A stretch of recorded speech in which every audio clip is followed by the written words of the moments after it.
Okay, so the name of our new online course at the School of Cards is the Cash Game Fix. And we called it that because most poker players have no idea about their game. How they fundamentally approach and think about the game is broken. And over the next couple of days, I'm going to show you specifically how players are broken and exactly why they are losing money. But first, I really want to explain it to you from a more macro level. And one of my favorite models to explain this is with a very popular learning model known as the 4 stages of competence, which I'm going to slightly modify to improve my explanation. So if there are any, fellow psych people out there, give me some slack.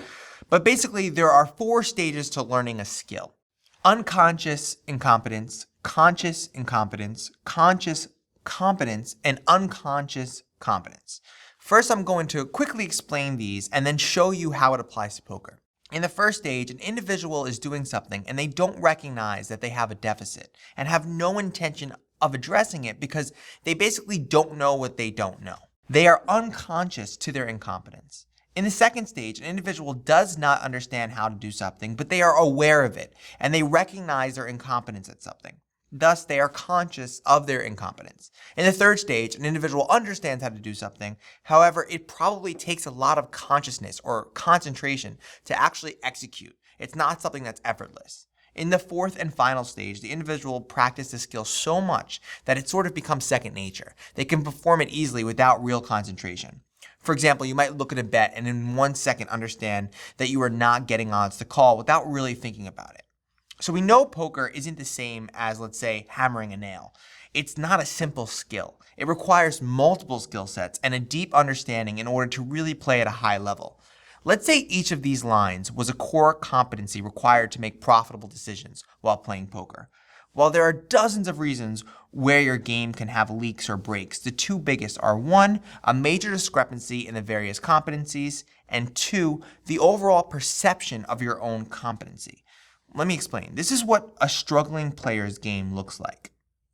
The red lines are the aspect of poker they actually have developed an unconscious competence. The yellow lines are what they think they are competent at. They have a perception of competence, but in reality, they have no idea what the hell they are doing. Do you have any idea how many times I've heard players say, "Oh, I was getting odds, I had to call"? Now, they were correct. They were getting odds in the traditional sense of they were getting better than 1-to-1 for their money, but against their opponent's range and given the other variables of the game, there is no way that they are getting odds to make that call. And they say it so confidently, "I was getting odds." They think they understand the concept, but they aren't actually applying it. And also, I have news for you. Poker is a game that can't be played at a high level if you are in a fully unconscious state. Certain concepts you won't need to think about, but others you need to. Poker is a game of thoughts and decisions, and if you aren't thinking, you are gambling. Now here's what happens. A lot of poker players think they are doing the right thing because they are thinking, but they are thinking about the wrong thing at the wrong times in often the wrong order. At a conceptual level, this is why so many players who have put so much work into their game still struggle. And the problem really is how players are educated. It's often the educational process of poker players that create these problems, which I will cover in another video. And here's the funny thing actually. This chart is explaining capacity, a player's ability to think through these variables. If a player doesn't master the necessary mental game, emotional control, no matter how much of a capacity they have, they will continue to bleed chips and lose money. And because poker is a game that is based on a foundation of random events, there is variance. There are ups and downs in this game, and what often happens is the variance of the game and the fact that your opponents are making even bigger mistakes mask all of these mistakes. It hides the lack of competence.